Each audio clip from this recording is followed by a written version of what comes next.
ran into the bathroom.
Thank you, everyone, for being here today. We're going to start in just 1 minute. We're just waiting for a few people and to get everything set up. We'll be on in just 1 minute.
Okay, hi.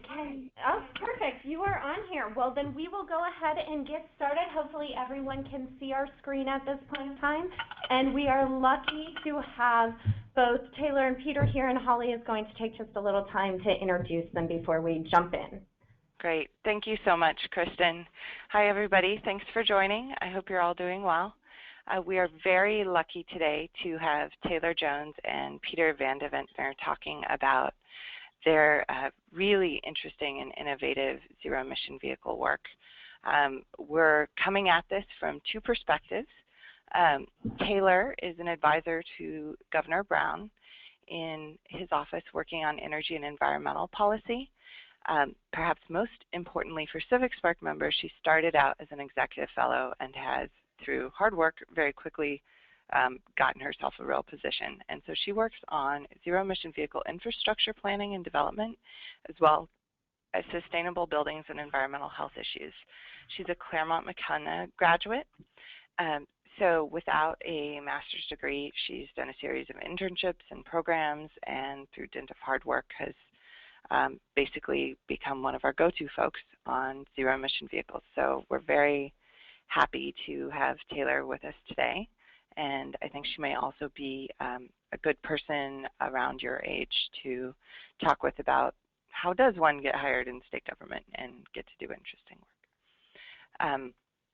From the other side of things, I've invited Peter Van de Ventner, who is both the zero-emission vehicle diplomatic liaison between the U.S. and the Netherlands since 2012, and a member of our team here at the Governor's Office of Planning and Research, where he's the International Policy Advisor on both smart policy development and ZEV policy development. Perhaps most interestingly for you all, Peter knows how to work on the international stage, the subnational stage with states, and also with local governments. He's pioneered a program here in Sacramento working with disadvantaged youth on his solar car. I will be very surprised if he doesn't tell you more about that. We're all about Stella, the world's first family solar-powered car. So Peter is, like Taylor, somebody who brings a lot of creativity and drive to his work on this topic. He's a graduate from Ohio State University and the Dutch School for Public Policy, where he got his Master's of Public Administration. So for those of you who are interested in international work or working with schools or cross-government sectors, he's also a great person to know and talk to about that. He seems to really love working with young people, which is part of why I invited him to join us today. As always, I think you're in for a great training. I'd also like to note that there's an interesting thing happening in California policy where we are both pursuing zero-emission vehicles and trying to reduce vehicle miles traveled at the same time. There's some distinctions there because zero-emission vehicles tend to have less greenhouse gas emissions. So we will probably have a follow-up training at some point that talks about the other less car-related directions that we are also trying to go in, but zero-emission vehicles are certainly a really important transition technology and are one of the main tools in our toolbox for reducing greenhouse gas emissions right now. So without further ado, I'll turn it back over to the Local Government Commission, and I really want to thank Peter and Taylor for their time today. Thank you, Holly. We will go ahead and jump into things. As always, if you do have questions throughout, definitely feel free to type them in the question box. I will be monitoring that and getting questions out as they come. And I believe we're going to take a few breaks throughout to ask for your response and feedback and to get you engaged as well. So you also feel free to raise your hand, and I can always unmute you, and you can be involved in the conversation when we have time for that as well. So with that, let's jump in here. Thank you. All right. Well, thank you all. Thank you, Holly, for a wonderful introduction. Can you sort of put that on paper and write it? My boss. So basically, being Ken Alex here in Sacramento, Consul General in San Francisco. So they would certainly appreciate your pitch on me. So that's the best pitch I've had in years. So thank you for saying these very kind words. Actually, I'm honored to be here. So I'm a humble servant of both states, and you're the young people. You're the future. And like Holly said, I'd like to work with young people. I have a daughter. She's 21, not in this field, but you know, so I know what it is. And when you're starting careers, it's very good, I think, to get inspiration from things that are happening around you, so that you can make better choices for your community.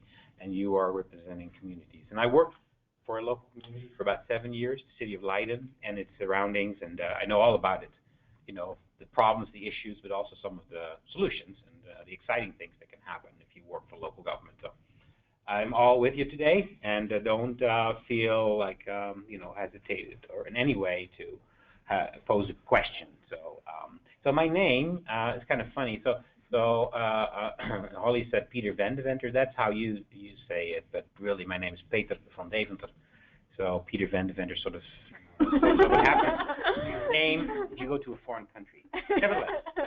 Anyway, so I will speak with you on 3 different sessions, but I'd like to start out with the basics. And Holly said something about zero-emission vehicles. Mostly here in the state, that is about cars. So the Model S. Who of you do you know what a Tesla is? You all know? Yeah, Model S. Okay, well, that is sort of like a passenger car. But I will also allude in my presentation on other forms of transportation, but we'll go through that. So the basics, please. Yes. But first, I'd like to ask the question, why? You know, so in my career, I think I only, like a couple of years ago, started asking that question. I always knew that there's this, you know, energy level that you need to jump into something, but the why question, I think, is crucial in anything you do. You know, why do we do it? You know, why is it that we want to look at zero-emission transportation? So I'd like to take you briefly through answering that why question. You know, why is it that we exist, sort of, but why, you know, clean transportation? Well, first and foremost, it's the air we breathe. Now, this picture is sort of like a global picture on a given day, so it varies, but you can see there's some hot spots in the world, China being one, Western Europe being one, the United States being one, and if you zoom in more, Central Valley is really due to climatic reasons why we have issues there with the air we breathe. And what probably you don't know, but I know very well, is that air you know, causes you to live a lot years less. To give you an example, the city of Rotterdam, which sort of has the same sort of climatic conditions, it's sort of always, the air always stays in the Rotterdam area. The likelihood for you to live is reduced by 5 years. Okay, compared to someone living closer to the border with Germany, which is on the east of the Netherlands, and the air is much cleaner. 5 years, that's a lot of time. So the air we breathe is one majestic reason, if you wish, why we need to look at clean transportation solutions. And this is a world phenomenon. So actually this problem of bad air doesn't stop at the borders of any jurisdiction, certainly not. Maybe some climatic reasons cause it to be confined to, let's say, Central Valley or the area of Rotterdam, but on average, local health issues occur because there's high density of cars, and other particles can basically travel anywhere on a given day. So this is a problem of international perspective. Next slide, please. So another very important aspect. Now this is somewhat outdated, but it's still very current. This is for the United States, but the United States is now producing a lot of fossil fuel or fossil carbon-based fuels themselves, more so than this picture would suggest. But the dependence factor is still a huge trigger why we need to somehow look in other forms of transportation. As you know, Western Europe right now has issues with Russia, and it's getting a lot of oil and gas from Russia. So this graph, if you would put new dates on it, applies completely to Western Europe. And Western Europe, also the Netherlands, is addicted to Russian fuel, carbon-based fuel. And that is another reason why we are looking to find different sources and different ways to find and have clean transportation. So the dependence we don't want. Next slide, please. Now, the funny thing is, if you'd ask main public, go to Santa Monica or Santa Barbara just a couple of weeks ago, there was a huge oil spill. Okay, now, funny thing, they did some research, so, the oil dependence, most people do know, and obviously the bad air, most people do know, but in a lot of research, this shows up. So fossil fuels apparently goes with the risk of spoiling nature. Even kids know this very well. So pollution, we fear, is another huge trigger why I believe we need to look at cleaner forms of transportation. Next slide, please. So this is on average, but if you sort of, and this is a slide you also have in your presentation, so without knowing it, so important. So important. So I already said it. So the reason why we need to look for transportation, because transportation is also, in absolute and relative terms, causing the majority of these problems. So both the air quality problem, the dependence problem, and basically the spills and the environmental risk associated with it. Right here in California, it's about around somewhere around 40%, depending on how you measure it. Worldwide, it ranges between 25 and 45, close to some states even being 50% being caused by transportation. So that's huge. Okay, next slide, please. But then, what is zero emission transportation? So when we talk about zero emissions, it means that let's say the tailpipe of the car, there's no fumes anymore. That's the easiest way to explain. And then you could also argue, well, how about if you produce components that they also have greenhouse gas reductions? Well, typically zero-emission vehicles also produce a certain amount of bad gases at those sites where you need parts and components to be produced, obviously, or you need to transport these parts and components across the ocean or by air. So a zero-emission form of transportation is only possible when you walk, and even that is not the case. So as I was walking and I got my lunch, this is not all zero emission, really. So I did do the walking, but I also need to eat. So let's not kid ourselves. Anything we do will cause some sort of emission. The question is always in relative terms to other forms of transportation. So when we talk about zero emission transportation, it's really, compared to other forms of transportation that are not zero emissions. that do not have zero emission at the tailpipe. So what is it? Okay. Well, I thought I'd show you a car you probably have never seen. I could, show you the Tesla. You already knew Tesla. Have you heard of Renault? Have you heard of Renault? Okay, that's cool. Two of you know. So Renault is a French car maker, and this is their most popular smaller car. I'd love to see that driving around here, don't you? It's called the Zoe, but it's called basically a plug-in electric vehicle. So the electric vehicle gets its energy by plugging it into an outlet, and that could be a charger, it can be at home or at work, but you have to plug it in. That's the basic principle. And there's plenty of them. Worldwide, I think there's like 25 different vehicles, maybe even more, that you can choose from. This is one of them, only for sale in Europe, and it's the Renault Zoe. Next slide, please. But you can also look at other forms of fueling the car.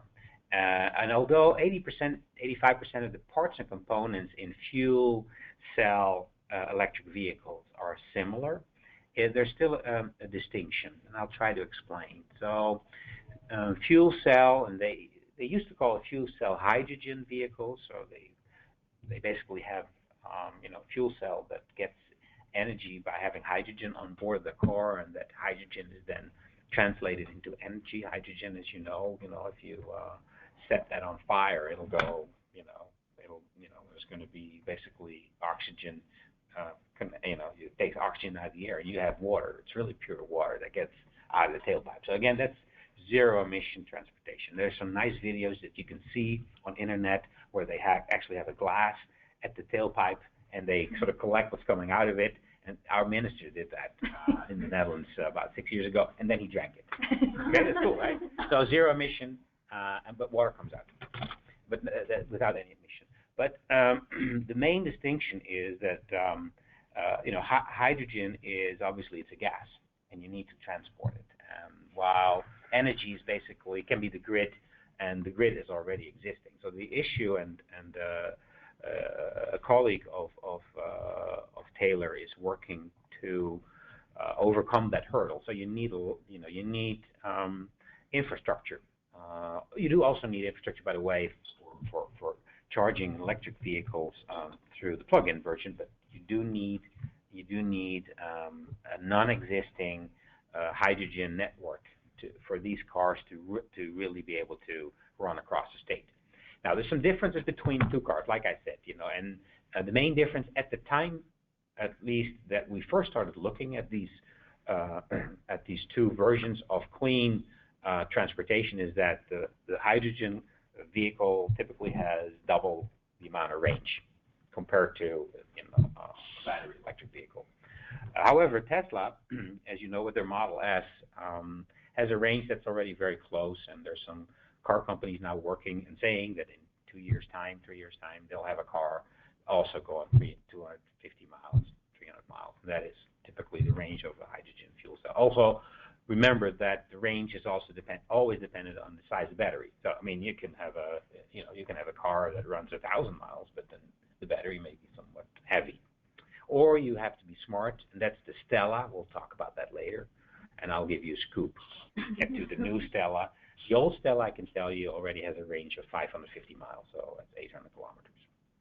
So, but anyway, fuel cells differ a little bit, but under the hood, it's a lot of it is the same, except obviously for the fuel cell. But you do need hydrogen production that can be through solar, that can be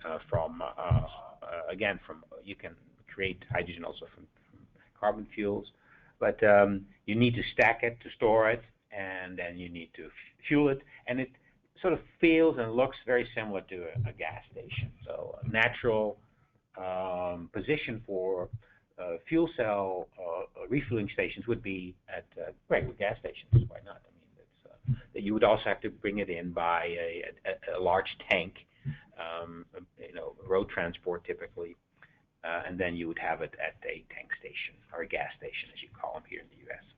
Okay, so that's hopefully, any questions on that difference? Because when I talk about electric vehicles, I mean to say zero emission vehicles, and that also includes hydrogen. and both the California state government and the Dutch government have not made any distinction. We do see sort of like the early stage differences, but for us it is about zero emissions, and then the market will have to come up with certain solutions. So we provide support for both. Any questions on the difference between these two? Are you sort of familiar or understand what I tried to explain? Maybe. Okay. How are we on time? Still good? Okay. Okay, because now we can speed it up a little bit. But it's more, please, next slide. It's more than just these fancy zero-emission vehicles. The Tesla you've seen probably the Nissan Leaf, you've seen the Zoe. In Europe, there is this Mitsubishi Outlander. It's an SUV. That's a really cool looking car, I think. So there's all these fancy cars, but it's much more. It's also about trucks. It's about buses, and I'll give you a few examples. This is Coca-Cola. This is in San Francisco where I work nearby, and this is a hybrid electric, but it's sort of like a crossover. But FedEx has full electric trucks running their packages here in Sacramento, about 100 of them. I should have put an example in there. So it's more than just passenger vehicle cars. Next slide. It's also about buses. And then going one step deeper, so electric buses, you've probably seen or heard of them. BYD has a fancy one. Proterra is building a few, and there's some companies from Europe like Volvo and Alexander Denison who are producing them. But what's really nice with both fuel cell buses, because you can also have fuel cells, and then again, it's all electric drivetrain.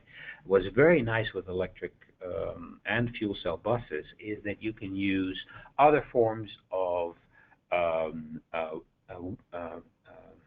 wheel motor drive. So you could have the electric motor inside where you normally have the regular motor, but you can also have the motor at the wheel side, and that makes that is I think 25 to 30% more efficient because it's right at the wheel. And if you brake, the energy is right, taken up at the wheel. So there's not a conversion of axes in the car from the engine, from the electric drive motor to the actual wheel. But in this photograph, I wanted to indicate that to you is the in-wheel motor. It's very strong also because it's really near to where the traction needs to be. So maybe this is new for you. There are a few companies working in this field, and the Dutch government thinks that this is going to be very helpful in cleaning our fleets, particularly because if there's regions, like in maybe some of the regions that have already made a decision, we want to go for hydrogen. So they have put out hydrogen refueling station. This technology can be used both on battery electric vehicles and hydrogen electric vehicles. So that's a very smart sort of innovation. We'll speak later about jobs and jobs opportunities for your regions and for your local jurisdictions. Next slide, please. But also, garbage trucks, big, small. This is a smaller one in the Netherlands, but there's also bigger ones. So zero-emission garbage trucks, as you know, they produce a lot of bad air. Passenger cars, particularly smaller cars. That's like this is, a regular garbage truck produces 10 times the amount of greenhouse gases that a proper smaller car produces. Next slide. And why not have an electric scooter? This is in the Netherlands at a local community nearby where I worked for about 7 years, and they have this, as you can see, just plugs. So you basically bring your scooter and you plug it in, and it's fully charged, ready to go. That's also zero emission. Right. Next slide. Or just take the bike. This is a picture taken along one of the lakes in the Netherlands, and it's a commercial, basically, of some older lady. The picture doesn't show her to be really all that old, but nevertheless, someone who's 50 plus, like me, and then you're supposed to be active, right? So then having the ability to use your bike and then go long distance, so really like long distance, like 50 kilometers or maybe 80 kilometers a day. That is a really cool thing to do. You have a little time on your hands. So this is one of the biggest growing markets in the Netherlands right now, electric bicycles. I think we have 17 million people in the Netherlands. There's already 20 million bikes, but I think we're close to 2 million electric bicycles in the Netherlands. So on a population of 17 million, that is and it's growing fast. Okay, next, please. How about electric boats? You know, boats produce a lot, and you know we have some boats here in the Bay Area, as you know, and also here in Sacramento, I should say. So there's this is another form of clean transportation. Next slide. And this is bigger ones, so vessels that can maybe go from one end of the bay to the other end of the bay. Next slide, please. Or autonomous zero-emission minibuses. So this is a minibus that runs in Rotterdam and travels. This is also in Italy, by the way. There's, you know, so the funny thing about autonomous transportation, it doesn't need a chauffeur or driver, just needs software and GPS and built-in algorithms to make sure it doesn't crash. But you can make these buses zero emission. You know, if you decide as a local community to have clean transportation from one end, you know, maybe from a campus to the city or back and forth, maybe to a train station. Like for instance, some of you, I think Stockton is will be at the high-speed railway line, right? I think part of it goes through it. Well, you know, it's always a question of the last mile traveled, and so these could serve a great purpose for that reason. So then you don't have to be picked up by a gasoline car, but you could be maybe taken, you know, autonomous bus that takes you to your final destination. Next, please. Or even more advanced, this is installed in Abu Dhabi in the Middle East. This is a totally cool sort of pod. It's a personal rapid transit, and you know, this is like stepping into the 22nd century, I think. But this is also zero emission and it's autonomous. So next slide, please. Okay, I think I could give you a brief rundown of local benefits because I want to discuss also with you the issues. So this is still part of the first part of the presentation. I'll go faster because otherwise we won't make time. So what are local benefits? As you can imagine. Well, please go ahead. Obviously, reduction of greenhouse gas emissions. This is a study done in Europe on hydrogen cars. So let's say you would replace all cars with hydrogen cars. What would happen? And this is also true for battery electric vehicles. It's huge. So the top three represents the various greenhouse gas emissions in NOx and O3 and OH. And below you see what would happen in a scenario where you have 100% full penetration. All cars are being replaced. So that's huge. Okay, so then you know you can tell some areas that still have a problem over time, but there's a huge improvement on air quality if you would do that. So this is taking into account all kinds of greenhouse gas emissions. But if here you would just have taken the cars out of the equation. Next slide, please. So yeah, so understanding the ZEV introduction. Okay, now this becomes a little more complicated. So it's not just a car. It's about the parts and components. It's about maybe the light composites that are needed. So those are all opportunities. It's about fueling and charging, right? Hydrogen fueling and charging. It's about fuel cells and batteries. It's about engineering consulting. These companies, they need to install it. It's about safety. It's about car sharing. It's about finance. It's about leasing. About mobility, that it's smart and that ties into traffic management schemes. So to optimize routing, vehicle miles traveled down, and the governance of it all. So if you want to understand the zero emission vehicle introduction at the local level, I always go through this list. You know, the first thing you look at is, you know, what kind of car are we going to have in our local community? And I'd say, well, that's good. That's a good start. But there's a lot more needed that you want to look at. But they also provide you opportunities. Next slide.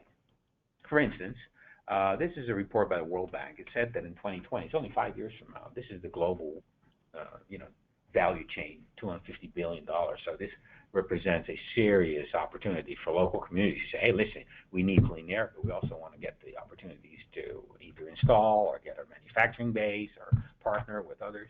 So this is huge. Please, next slide. It gives a great opportunity, like I said in the overview, to tie the zero emission vehicle maybe to the smart grid. As we know, you know, we will have a lot of renewables. The governor just decided And Senate Bill 350 speaks about that, and you'll speak about that. I'm quite sure that petroleum needs to be reduced by 50%, and that's very serious. And our renewable energy portfolio will be 50% by 2030. And for that, we need a smart grid to redistribute our energy flows. But the zero-emission vehicle, particularly the battery vehicle, has a great opportunity to tie into it and to help stabilize that grid, which is going to typically have on a sunny day a lot of energy, and then at night it sort of goes down. So we need to stabilize. Next slide.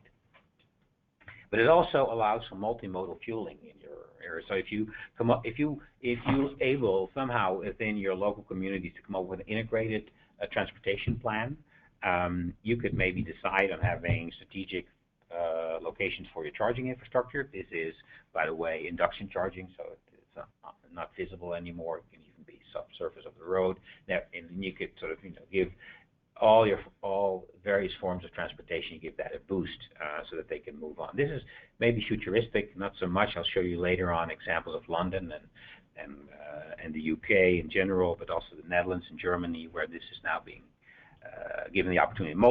So multimodal fueling is interesting from a local perspective because you don't want to have each and every time your road tear up or something happening near. You want to have it fixed right off the bat. You say, this is our plan, this is what we're going to do, these are projections, we can expand it, but at least for now, everyone can make use of that. So this is, I think, a key to the future for adopting local successes or having local successes. Next slide. High quality sustainable job creation. So all global studies indicate that if you can get your communities to be active on the production side or on the knowledge or install side of it, these are much better paying jobs than we currently have. And we know we need to do something in agriculture here in California.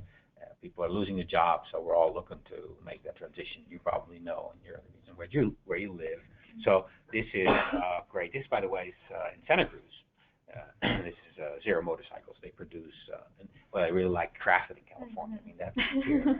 You love it. Okay, next slide. We're nearly done. So then sort of sum it up. So, how happy can you be if your local enforcement officer says, hey, I'm now contributing to local clean and friendly mobility. And this is one of the bikes being produced at Zero. Nevertheless, I think what is important to remember is that everyone can contribute, even the police officer can. I think this was my last slide, and then I'll shut up. Yeah, that's it. Okay, so any questions on the basics and sort of like the local opportunities for you? Any questions? No? Yes, please. Hydrogen fuel cars, do they have to be, are their motors similar to the motor of a gas-powered car, or can they be converted, or is it you have to buy? No, so the electric drivetrain, but basically, the hydrogen fuel cell does, it also generates electricity. And that electricity can then be, given to the electric drivetrain. Yeah. So there's some similarities. Yeah. How do PEVs factor into the equation? Where are they? The plug-in electric vehicles? I believe so. Yes. So you have. I did not make that distinction all that much. They all need to be plugged in. Battery, even if we speak about battery electric vehicles, they still have to be plugged in. There are also PHEVs, so that's plug-in hybrid electric vehicles, like, for instance, the plug-in Prius, or the Ford C-Max, I think, or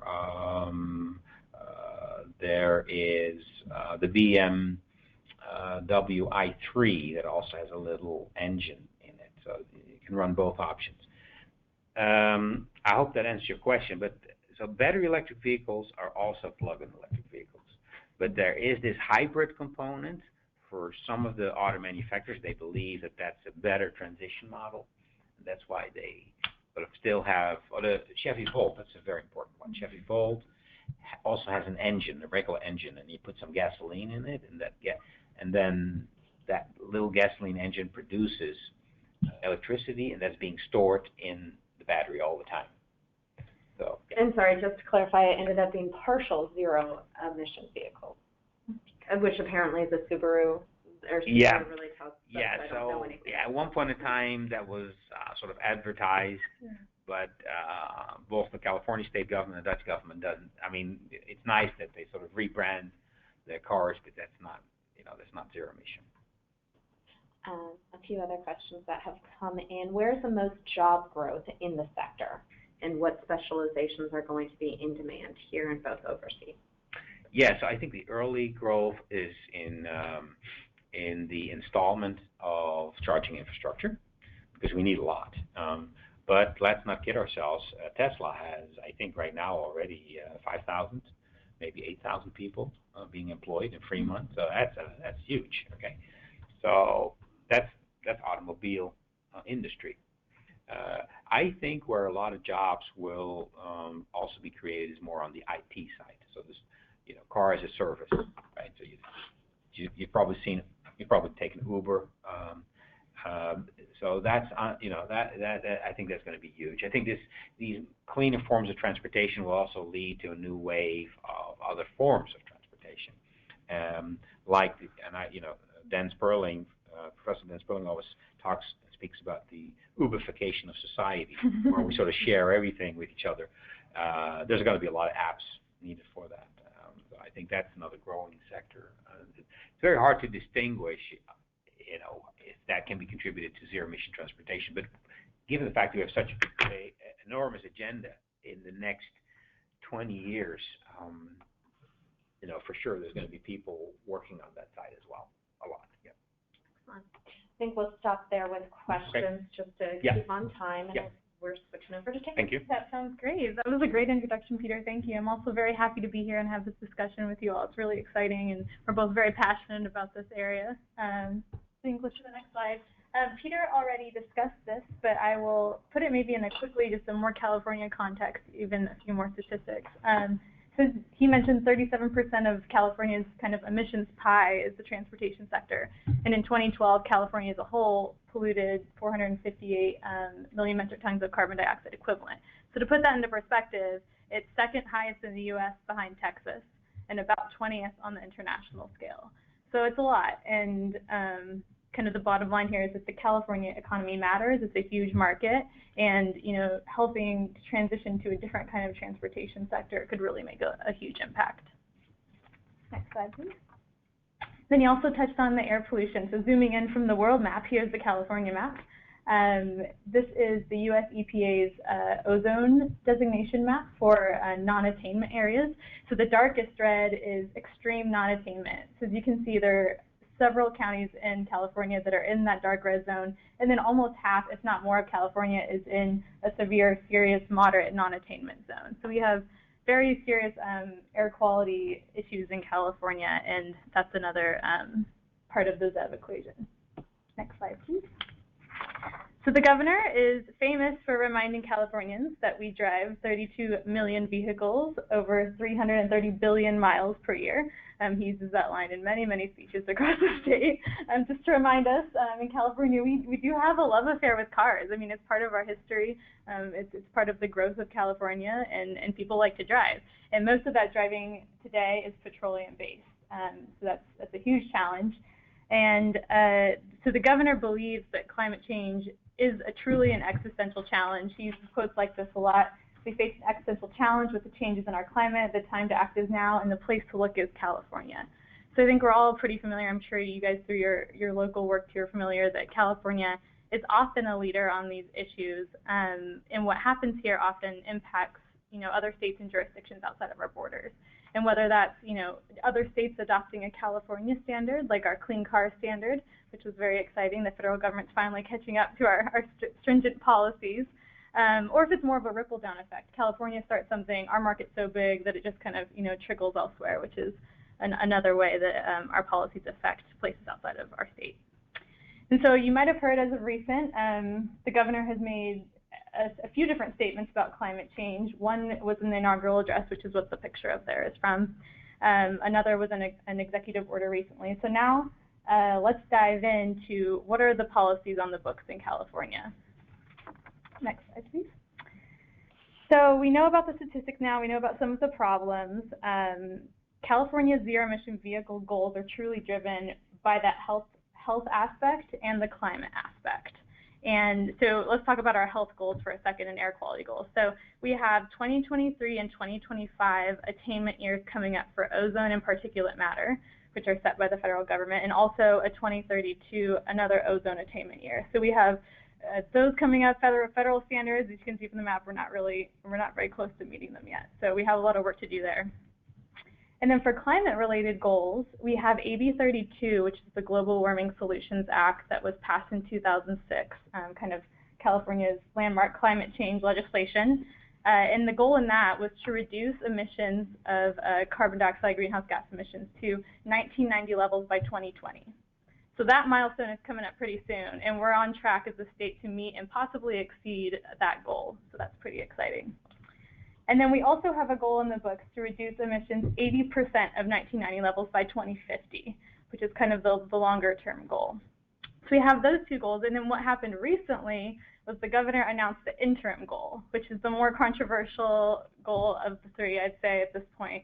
And it was the most strict goal in North America. So it's a 40% reduction of 1990 levels by 2030, which is the interim goal. So that's a pretty deep emission reduction that we have coming up in the next 15 or so years. And so then complementing these goals, as Peter mentioned, we have the inaugural address speech followed by the Senate Bill 350, which is the governor's 50-50-50 proposal, which you may have heard of. Has to do with 50% doubling of building efficiency, 50% reduction of petroleum use, which is what is most relevant to this conversation, and then 50% renewables by 2030. So, you know, we use a lot of oil in California, and that is also feeding into this ZEV goal kind of model. And then one additional action by the governor recently has to do more with outside of California, and that was called the Under 2 MOU, which he recently signed with 11 other provinces that represent about 100 million people together. And this was an MOU to limit the increase in global temperature, commit to limit it to under 2 degrees Celsius. So that's where the Under 2 part comes from.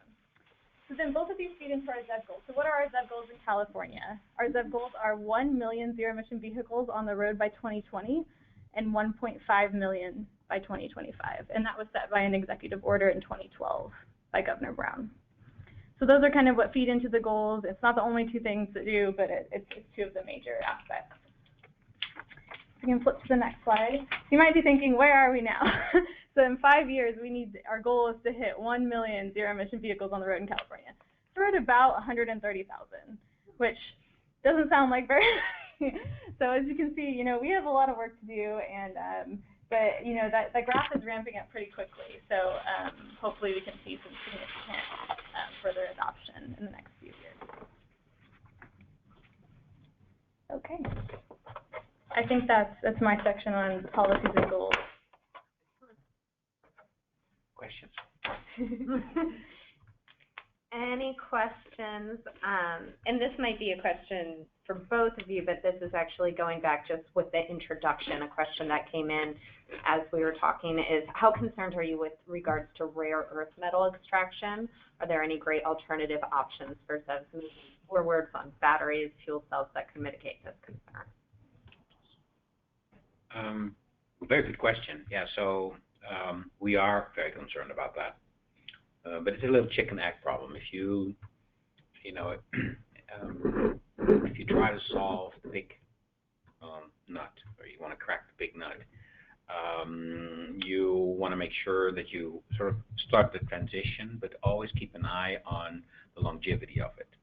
So, for instance, on batteries and battery technology, we want to make sure that batteries are being recycled, or that the parts and components that are in a car, in a given car right now, even in a gasoline car, you want to be able to recycle that. So rare earth materials and the use of it, I think, will particularly get much more attention as these numbers, will be cranking up. In the beginning, I think we want to give the automobile industry some time to make that transition. I mean, if you ask to make a transition, and also mandate that they have to look for other materials than they're currently doing, then you might want to, I think it's complicated. It's a chicken egg problem. So the Dutch government has said, yes, the first risk is about battery and battery recycling, so we need to address that. But the rare earth materials for that, we would like to see innovation on that. We're going to stimulate innovation to, you know, the anode, the cathode of batteries, to maybe have different sort of materials being used. And there's a lot of research right now going on, both in the Netherlands as well as here in the Bay Area, you know, at Stanford, for instance. So I'm very optimistic on that. Yeah, but more needs to be done. Unfortunately, no other questions. We're going to come back to you, Peter. Right. So, how then to advance these zero-emission vehicles at a local level? Like I said, I've worked at the local level for about 7 years, so I could speak on that, but I'm not going to do that. Instead, what I'm going to do, I always show that to people. Unfortunately, for those who are listening at home, you cannot see what I will show to you, but this is the proudest document that I carry. Okay, this is the original version of the Zero Emission Action Vehicle Plan that you see there on the right. Actually, that's a photograph taken a year ago, so you can see it's already peeking up. No, that's 2 years ago, by the way. But this, so we did a comparison study, policy analysis. This is by far, you know, the most detailed plan worldwide on how to get more cars on the road. And like what Taylor was explaining, the goal here is to achieve 1 million in 2020 and 1.5 million electric vehicles in 2025. And this plan, again, for those of you at home or in your local jurisdictions, you cannot see what I will show you, but this is the most important page, I think, because all these actions are categorized, and there's 4 main goals, and these 4 main goals are essential. Now, there's a new plan coming up, the 2015 plan, and it has 3 additional goals. I wanted to speak on that, but I decided I'm going to stick with these 4 to reduce the complexity for you. But just know that in the state, and I'm also part of that team, we are working to expand the 4 goals to 7 goals. So if you see a document in a few weeks' time, and you say, hey, Peter Vandevender, that guy talked about 4 goals and 7 goals. You're right, 7 goals. So for the purpose of this training, I stick with 4 goals, because I think it gives a real nice partition of what you need to do at the local level. And so there's some complexity to get zero-emission transportation in your local jurisdictions. Next slide, please. The first is about infrastructure. And the reason why that is complicated, I live in Santa Cruz, near the university. I landed there 6 years ago, and I sort of never left. It's a nice area, but nearby where I live, it's close commute to Silicon Valley, where most of these companies are. So, but this is in Gilroy. That's where the outlet store is. And at the outlet store, the first supercharger by Tesla was put out in 2012, October 2012. I still remember I was there, and I took a picture. I blogged about it. I shot a video. I was all excited, you know. And when I look at it, and I look at myself, say, what were you talking about? Then the next week I go back again, and you hear my voice go down, like there's no car. And then I go 2 weeks later, again, no car. A month later, no car. And I thought, like, this is not going to work, you know. And I came always on the same day, always on the Saturday. It's my day off. So I always came on the Saturday, and I took pictures of a whole set of pictures of this. And then suddenly, so this is October, and suddenly in December, there's a car. And I come back in January, and the two slots were filled with 2 cars. So I again made a video, and I thought, wow, you know, maybe it is working. I don't know. I come back early in 2013. They have expanded it to 4. Then in May 2013, I still remember that. I don't have a video, but you know, you see that guy there on the right side? He looks like a very friendly man. But he's going to step over to that one person there and saying, listen, you know, I think you had enough time. Now it's my turn. So there's 4 docking stations, and they were arguing. And then someone else comes driving up. Again, I don't have the video. So, but he starts arguing, saying, no, I was first. I stopped here earlier. So there's no system to know. So this is like, like you go on vacation and you're looking for a camping spot, and someone just was able to be a little smarter than you were, but you were there first. You're going to argue, right? So, and then in May 2014, suddenly there's 10. Now there's 12, and on any given Saturday there's a traffic jam. So we talk about the infrastructure needed, I think Tesla is just demonstrating it to us government. So we're the government. Taylor and I are the government, and your local government. That if you think this is not going to be an issue, it's going to be an issue. Okay, and I've seen just on Saturdays by being there and taking time and listening to people, talking to people. So this will become an issue. We need to start addressing that big time. If we want to get to these 1.5 million vehicles, let alone 50% petroleum reduction, that some say will require more than 10 million electric vehicles by 2030. So how are they going to be charged? Maybe at home, but I think the majority is going to be at the multi-dwelling units, and it's going to be in the city or at the work, and at least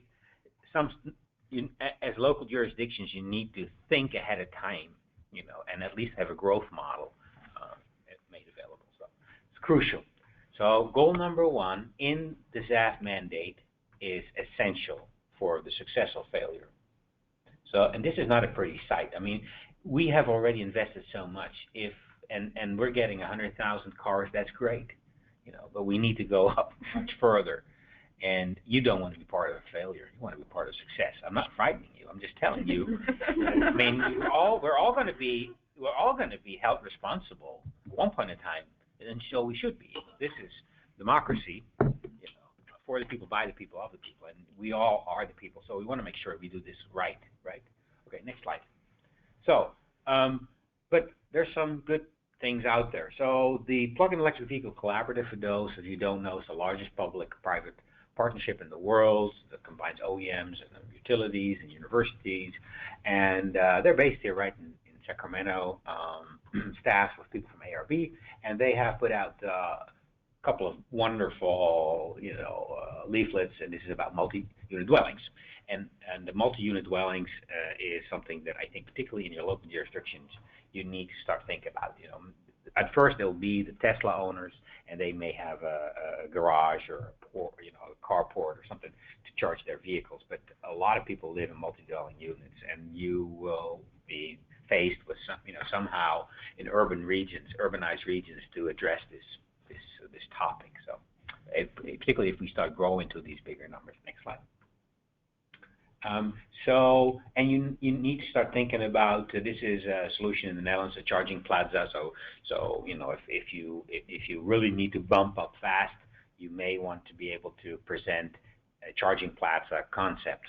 So then the market sort of buys a spot from you as a local government, and you can beef up the numbers. You can crank up the numbers as needed over time. Rather than maybe as a government running each and every time, you may want to have a concession. You say, okay, this is a concession. It's won by a company, and the only thing we require as the market grows, you need to make sure that the grid is stable and that our consumers in the local jurisdictions are happy and pleased. It's a solution, but you need to start thinking about these.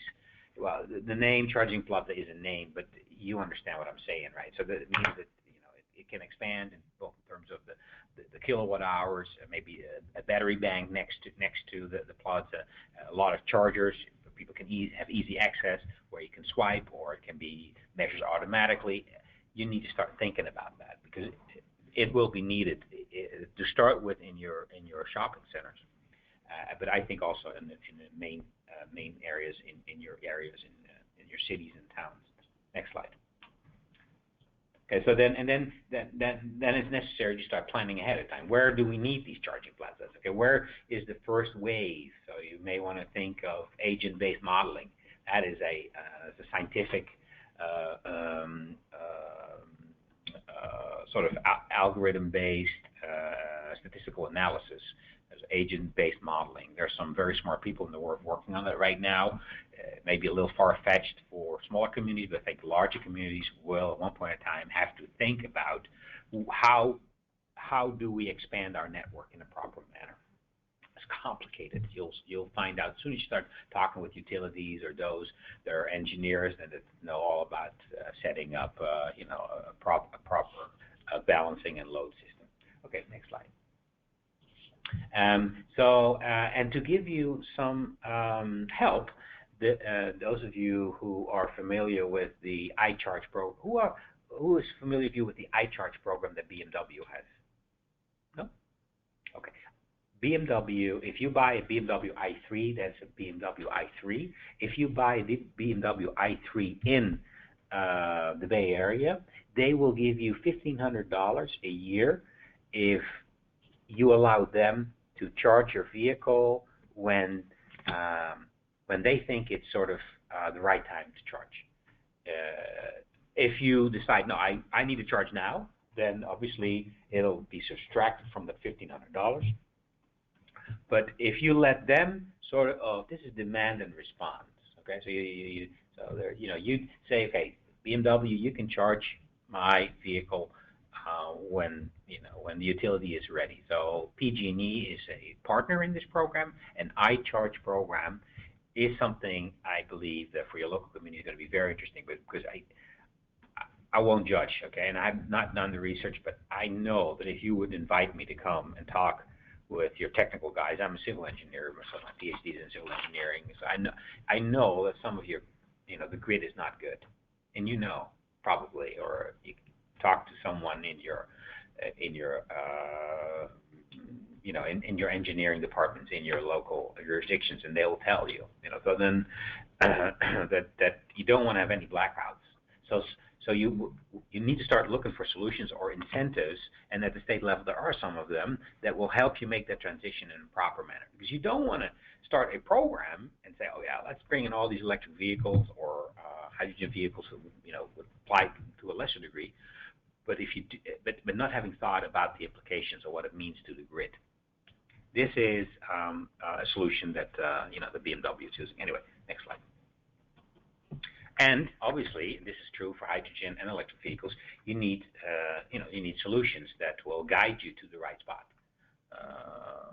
Now, what is important for local jurisdictions to remember is that they communicate with app makers. Also about routing. Maybe if you give them sort of like their way, they will crisscross right through the center of your city. Maybe that's not what you want. Maybe you want to make sure that there's a lot of people going to be traveling and say, hey, there's a charger there, and people typically panic, and with hydrogen fuel stations, it's going to be even worse, I think, because there's not going to be a lot. So if you missed one, then you want to make sure you hit the next for sure, because it's projected to be going to be 60 to 100, I think, in the next 5 years. Yes, hopefully 51 by the end of next year. Okay, so then everyone is going to go for that one station, right? So that means that as a local jurisdiction, you want to talk with these app builders about that. Okay, next slide. And then obviously the right infrastructure. Next slide. Or someone comes to you and says, hey, I have a grand idea. You don't need to worry about anything. So this is the concession-based model in the Netherlands, okay?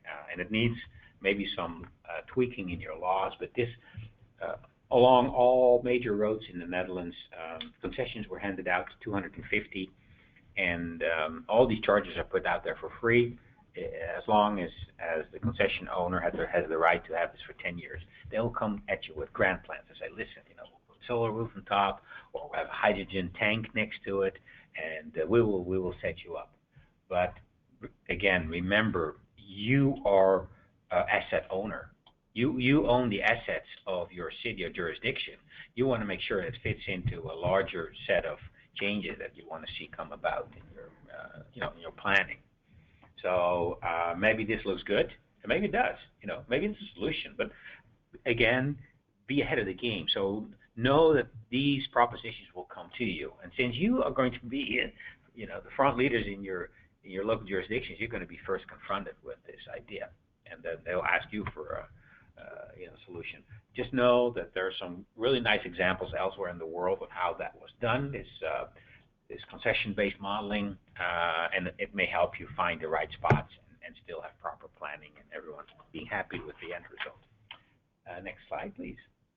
Or integrated charging and refueling. Now, if you have solar, you can produce hydrogen. So this is not hydrogen, but I wanted to speak about hydrogen because I think that if we, so we will have 51 stations by the end of next year, hopefully, but we will need a lot more.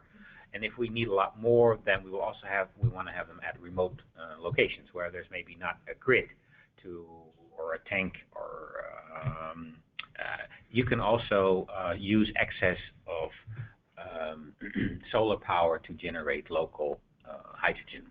And that could be an option. So then these integrated charging and refueling stations is something that, again, I think the market parties will come to you at one point in time. And maybe this is a solution, or maybe you don't like this at all, and you have issues with it, or maybe the local government that you, for whom you're working, to have problems with this. But at least this will come to you.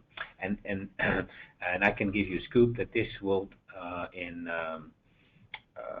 let me have to say, in Silicon Valley, Intel will have the first of this on their sites, and I think in Oregon there's going to be 35 by the end of next year, all at standalone sites. I think is also new for you. So I just talked to the guy who was doing it yesterday, and they're going to have 35 along interstates at locations where there's no grid, and it's going to be revenue-based model. So no government intervention. They just ask you for permission. So very interesting. Next slide. Goal number 2. That's again in here. That is to expand consumer awareness and demand, right? Because you want to make, at one point in time, it's all about people living in your jurisdictions who you have to inform about the pros and the cons, and create some excitement that they're at least considering buying a zero-emission vehicle. Next slide. How can you do it? Well, if you're a big city, you can really crank up your ZEF visibility. I was at the Formula E race in Long Beach, and I'm sorry, I'm not going to show you a video, but I was amazed. So I had a booth there with partners from LA, and I've been in booths, for quite some time, and it's always tiring. But that day I nearly blacked out. I mean, it was crazy. There were more than, they said, 50,000 spectators, and now they did not all stop at our sort of booth that we had out there, but a lot of people came, and a lot of people with a lot of questions. So if you are a local community and you manage to organize something fun, now Long Beach is, that's a city, big city, but it generates a lot of energy. So this is the Formula E race. It's an international spectacle.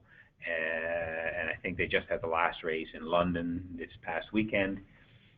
It was exciting. It was because there's no noise, there's no fumes, and there's no noise. The only thing you hear is this, this tire noise, and you hear people. It's like being at a soccer match or at a ice skating race, where people do the wave, and you hear the guy standing next to you. No one has plugs in. I've been studying this for years, and I step in the stadium, or this is they had put stadiums around the track, and I still had to sort of pinch myself, like how come I did not realize that this is what's happening? It's a total different atmosphere and people, and I think it's going to be hugely successful because in urban regions you can have such a race. And so for bigger cities, this is high visibility. But let's move to smaller versions, please. Next slide. So yeah, you could ask the governor to show up, and this Drive the Dream event that we had in San Francisco, maybe you were there, it was a huge success. Okay, the governor, like no one else, he can stand there and he gets you going. So and we're working again right now to do another version of the Drive the Dream, and I think it's going to be not in San Francisco, it's going to be in another location, but it helps to align stakeholders. But maybe you have a local, maybe your mayor has something to say, so it can help. But the Drive the Dream is not about bringing Governor Brown to your city or your jurisdiction. No, it can also be maybe a senator or a congressman, or maybe a mayor or a council member who's really advocate about this subject. Please continue. You can do local events. This is a picture from the Netherlands. This is the trail near a small city where all the windmills are at. And this was part of a world record attempt in 2012. I was there, and it drew a lot of people. So that's fun to do. I mean, you organize something, say, all the electric cars in our jurisdiction, let's all meet up, and let's see if we can break the world record. At the time, it was nearly 300, and the world record was broken three times, sorry, and it's at nearly 600 right now, of cars in one batch, in one row, and still driving. Please continue. Or maybe it's all about PR and marketing. So Coast to Coast program also tweets and has followers, but this is the most successful tweet. This went to 500,000 people. And this is about, I was with Jania Scott. Do you know Jania Scott, the commissioner, California Energy Commissioner? Anyway, she was visiting the Netherlands last year, October, and I helped her. And the first day we arrived, I had heard that there's this taxi fleet coming to Amsterdam of Tesla taxis. So, and we stepped out of the airplane, and we were both like, are we seeing this correct? Is that a Tesla? And we both we started touching it. And I said to her, yeah, we're just lucky, I guess. And then it happened to be really the first taxi on the first day. It was on a Saturday morning, and we were there. That picture I took, and I tweeted, and I didn't know. I thought that was, everyone knew it. No, Monday we were at the national government, and they said, can we see that picture? They hadn't even seen themselves. So anyway, it's all about PR and marketing. And if you do that right, that has nothing to do with scale. If 100 or 200 of these Tesla taxis at your airport, that is for sure big time. But you could do even smaller, and maybe the local bakery who decides to have the deliveries using electric vans. You can make PR and marketing. You can make everyone happy with it's all relative. Schiphol Airport is one of the biggest airports in the world. If they would have 2 or 3 Tesla taxis, that'd be pitiful. I mean, they need 200. That means something. In your local jurisdiction, just scale it up. PR and marketing. So that's what it's all about. Please continue. Goal number 3: transform fleets. Essential. So in the book, so this is the holy book, but transform fleets. Next slide. What does it relate to? Well, we already talked about this. Okay, so here are all these taxis. Taxi fleet rejuvenation. Why not? I mean, if you start selling again taxi permits, why not give some sort of incentive and make sure that they clean up? Don't necessarily go for the Model S. Although I have to say, in Amsterdam, for Tesla, it is a driving, marketing stunt. And everywhere in the city, you see a Tesla driving now because of this, conversion that happened at the airport. Anyway, so you can think about rejuvenation. I don't think that's right. Anyway, continue. Yeah, it was late. Or car sharing. Now, particularly for those of you who will be connected to the high-speed rail, you will still need that last mile traveled, maybe 2 miles. And for that, you need, I think, smart mobility concepts, because you want to bring down the vehicle miles traveled. So you need, clean buses, for instance, but you also need smaller. I think car sharing programs, and this is this Car2Go is also in San Diego, and right now I think in Paris. This is in Amsterdam.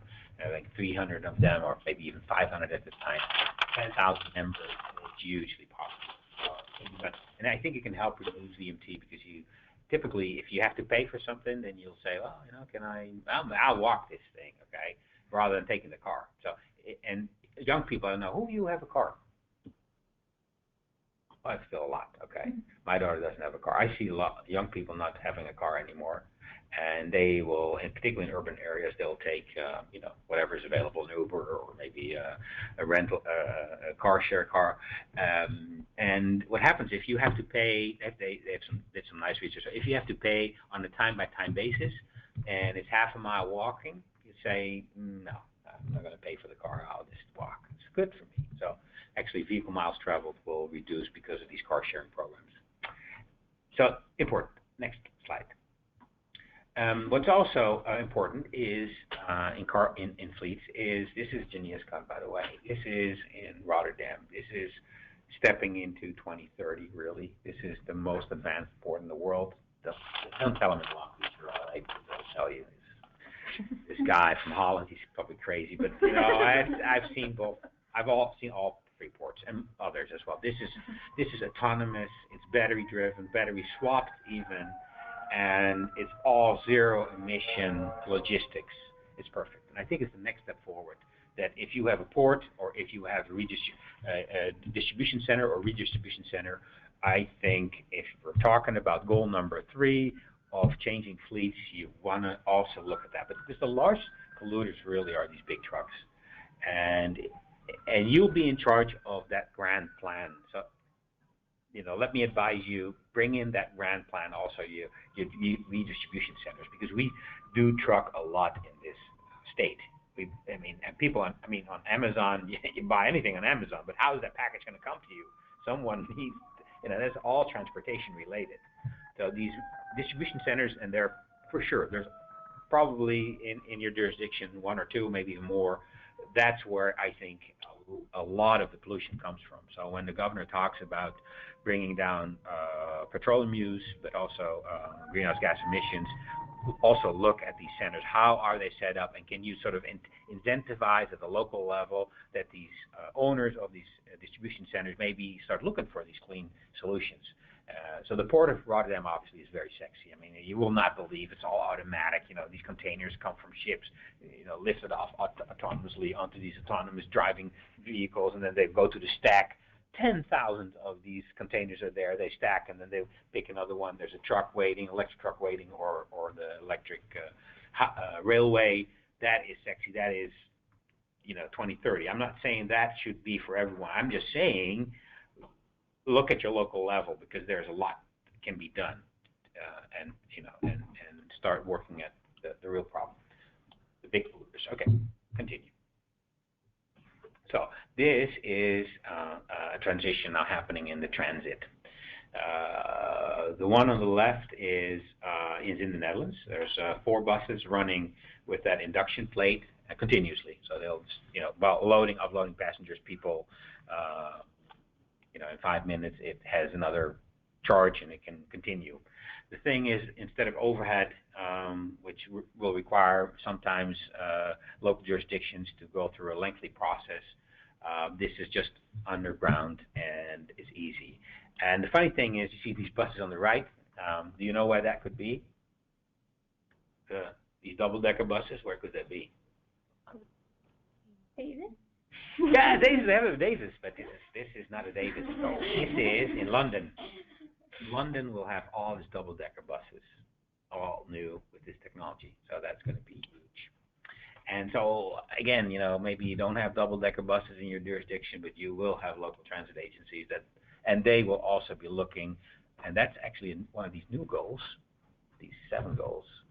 But the change to cleaner bus fleets is necessary, and I think it's very wise of you to look at, again, the technologies available. You can have hydrogen fuel cell buses for long distances. For smaller, let's say internal routing, is probably best to have battery electric vehicles, and then you have overhead, or you have plug-in, or you have inductive charging, opportunity charging. The way I see it develop right now in the main areas in Europe, who have sort of like a lead on public transportation, it's going to be inductive. The total cost of ownership already for that is lower than diesel, so without any subsidies. So that's going to be a winning, because it's easy to implement, and overhead takes more time. It's oftentimes complicated. But for long-haul trucking or long-haul busing, you need obviously different solutions. You're not going to drive with a 500 kilowatt pack battery all the time. I shouldn't say that, but what BYD is doing with a huge bus, that's very expensive. And that's a lot of raw materials. I think it's better for that to start looking at hydrogen fuel buses. But we'll see where it leads to. But you'll have to make up your own mind and again plan for that big transition. Next slide. Yeah, so then this is it, so then this is, on the left you see the installment, it's done overnight, and you can use that for multiple sources of mobility, and there goes the bus. That's the London bus. Okay, next slide. Okay, all right, then this is another subject, okay? I wanted to touch on this as well. These autonomous cars, they will be driving in your neighborhood. They'll be driving where your kids are playing or where you are playing yourself. And you have to start thinking about how does that tie into this sort of planning. Because what I will predict is going to happen, that autonomous and zero-emission transportation will sort of go hand in hand because they're a logical combination. And then, again, you want to make sure you have that planned in the local jurisdictions. So this is a rapidly developing field. 3 years ago, I thought, well, it's probably not going to happen, but I think Google is going to come out with a $5,000 car soon. And, you talked about the love of cars that we have here in California. I'm quite sure that before you know it, anyone says, hey, yeah, you graduated, or you're going to graduate in 2 years' time. Well, I'll get you a little Google car. There's going to be a lot of Google cars out there. And maybe we want that, maybe not. Maybe at first we want it, and later on not. But again, think about this. All the major car companies in Silicon Valley have a research and development center. I had someone research what they're doing because I wanted to know, and I can confidentially mention to you, their budgets are limitless. Okay, so they really believe that the holy grail of automobiles is going to be autonomous. Maybe you want to still be able to drive, but so that's going to affect all of what we do. At OPR, we will do a study this summer and see how we can sort of make sure that zero-emission transportation and autonomous will sort of connect. This is important also at the local level.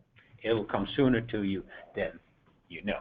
Okay, so in terms of fleets, be sure to know this is going to be part of that equation. Yes, next slide. Then last is, to grow jobs.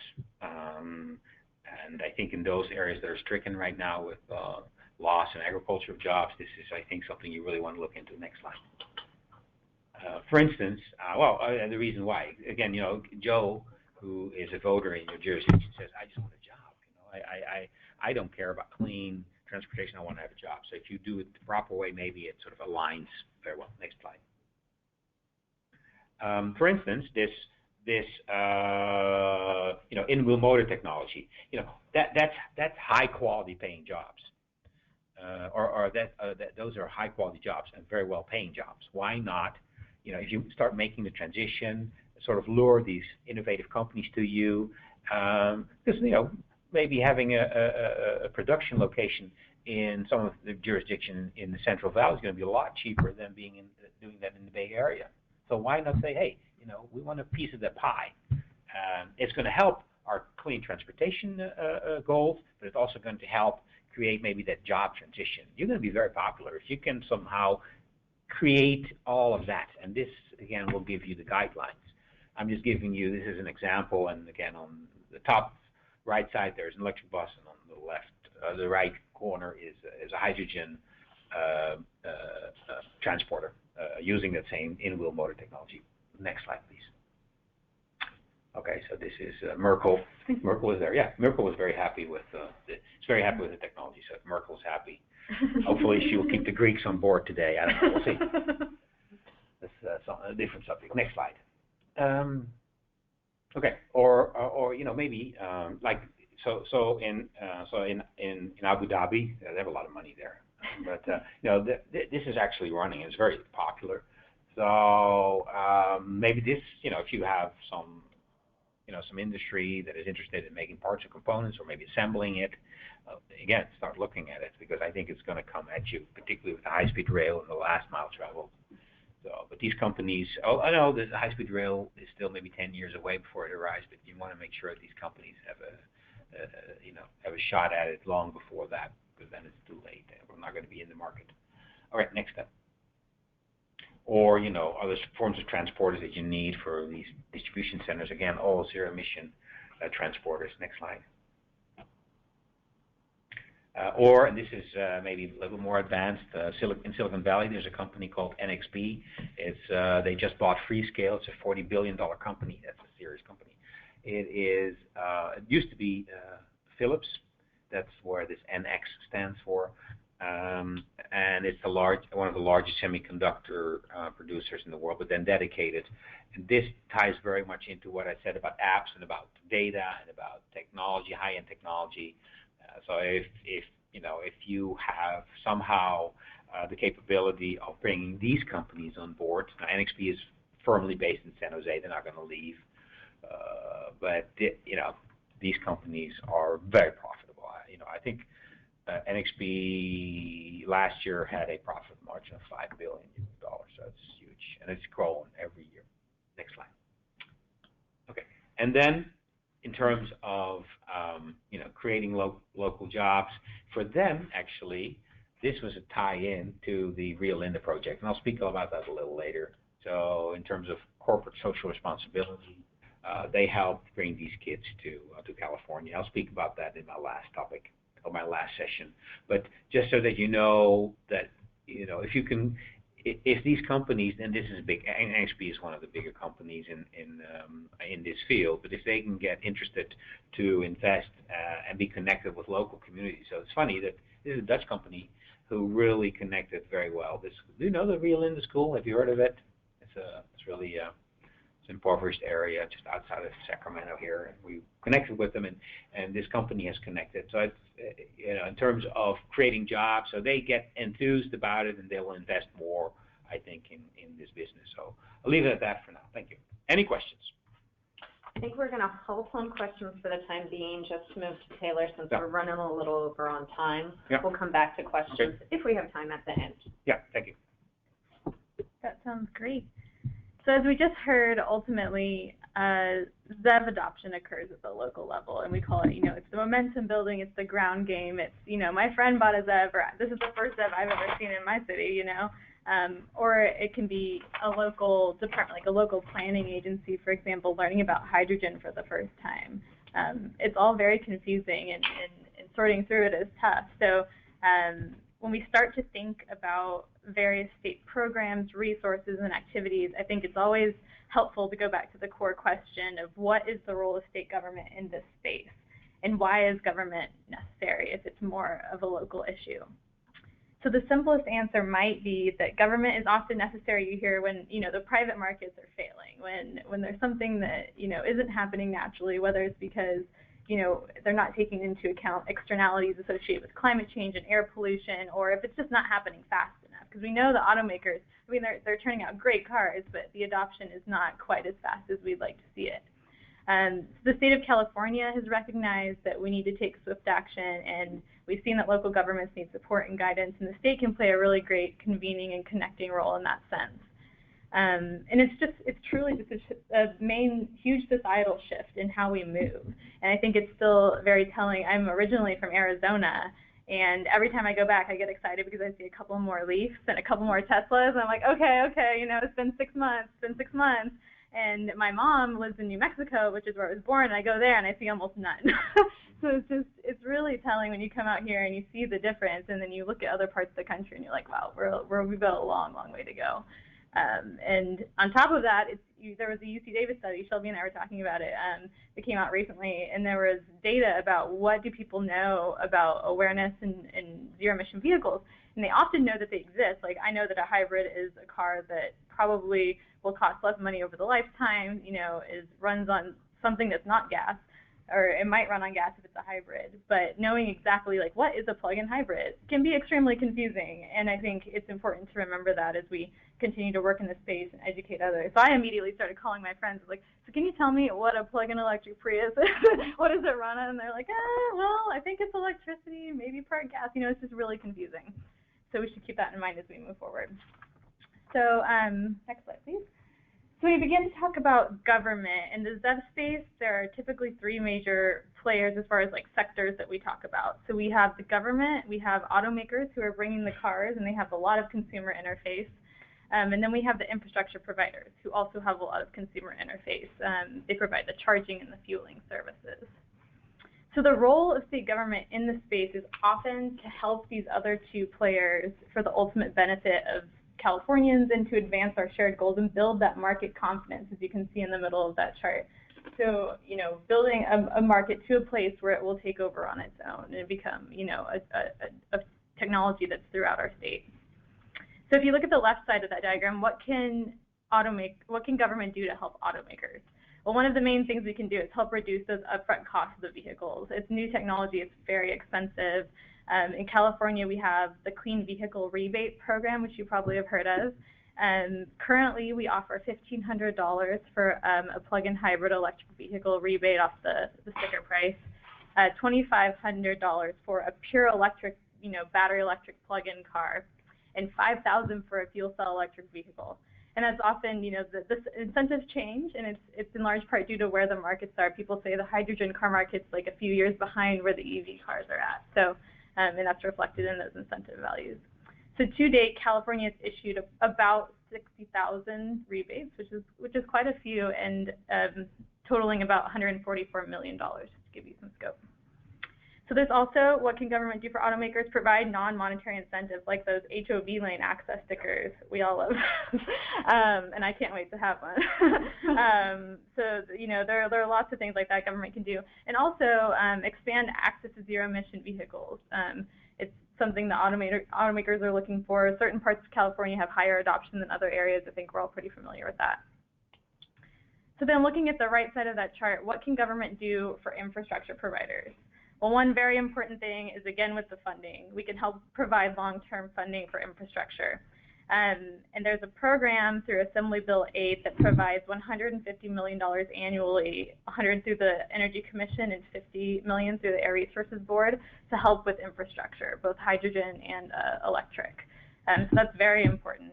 And then we can also help streamline processes. As Peter mentioned, I work with the hydrogen guy at the governor's office who's helping to permit and accelerate the adoption of these hydrogen fueling stations across the state.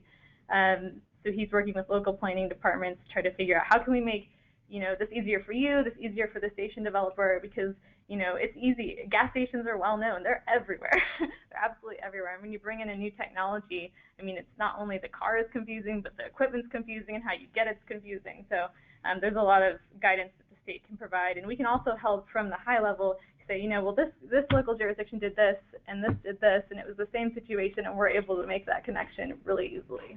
So that can be great as well. So then ultimately, hopefully, this government intervention will help kind of bridge that divide between the automakers and the infrastructure providers, because what we've heard for a long time, which seems to be somewhat going away, is, you know, the automakers say, well, I'm not bringing the cars if there's no infrastructure. And the infrastructure providers say, well, how can we build this out if there are no cars? So it's a huge problem, and, you know, government over the years has helped kind of bridge that gap so that both of those sectors can be committed to building this new market together. So now we're back to the holy book, the Zero Emission Vehicle Action Plan. So I will try to focus more on the state aspects of the plan and what we're doing at the state level. And I forgot to highlight, so the two bullets in red are new additions in the 2015 plan, and so is the last one, the National and International. I just forgot to highlight it. Those 7 goals now. Yes, 7 goals now. 7 goals now. So that plan is hopefully going to be finished in July or August, so I look out for it. It'll be interesting to compare it to the old plan and see, you know, what's changed over the years. So the origin of this document was the governor's office, you know, really wanted a set of actions that could hold state government accountable for what can we do.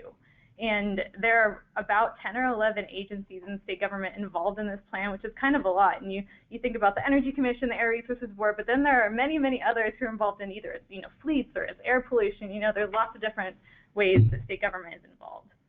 So the plan details actions and timelines. It's very simple. I encourage you to take a look at it. It's really, really a simple plan with an action and a timeline connected.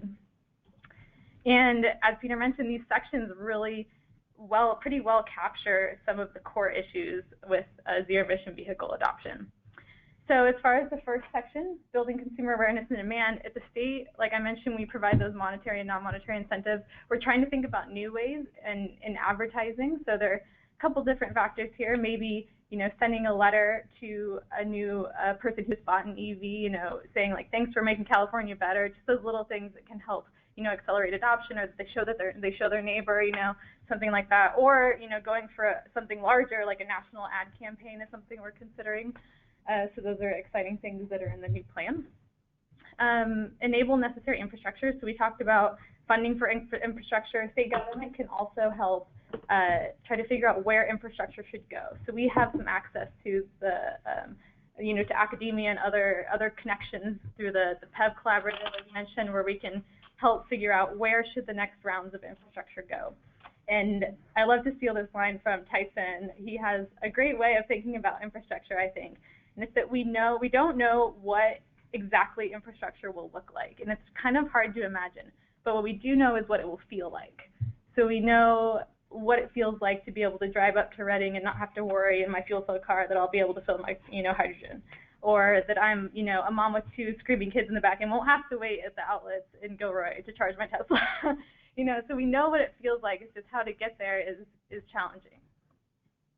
So then promoting broad access to ZEVs. This is a new section in the plan. And as I mentioned, adoption is accelerating in many areas like LA, San Francisco, San Diego, the typical coastal cities, but it's lagging behind others, often of low and moderate income areas with significant air pollution.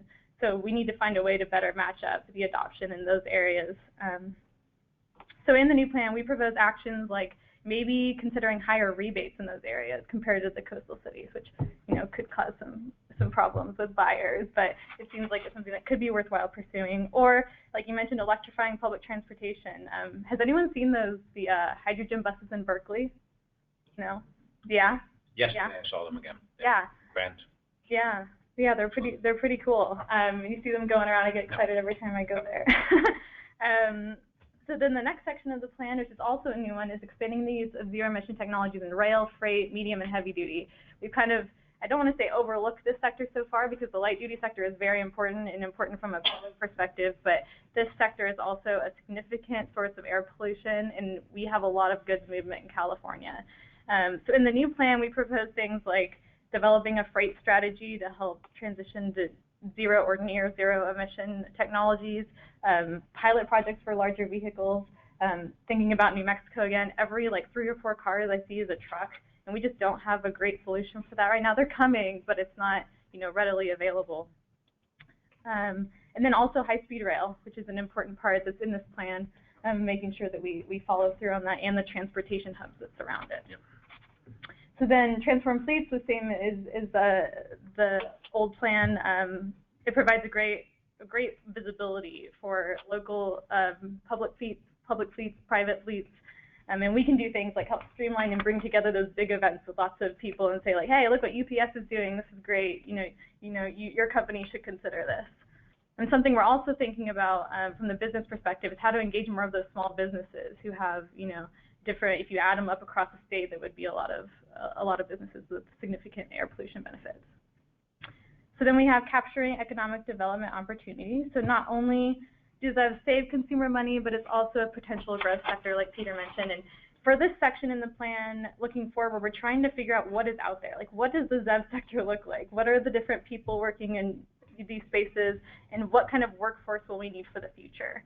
And I work part-time at the Governor's Office of Business and Economic Development, and we're often thinking about what will that workforce look like? How can we match up community colleges with the correct programs so that when we do have this huge zero-emission vehicle network, we have people to work on them, people to work on the IT, people to grow in this sector, which will be very important. And then lastly, we have the new section, support national and international ZEV deployment, which is essentially a coordination among states and other nations. And I'll talk about one MOU that the governor signed on the next slide. But I mean, this document is really the hub for the state's goals. And as you can see, next slide, please.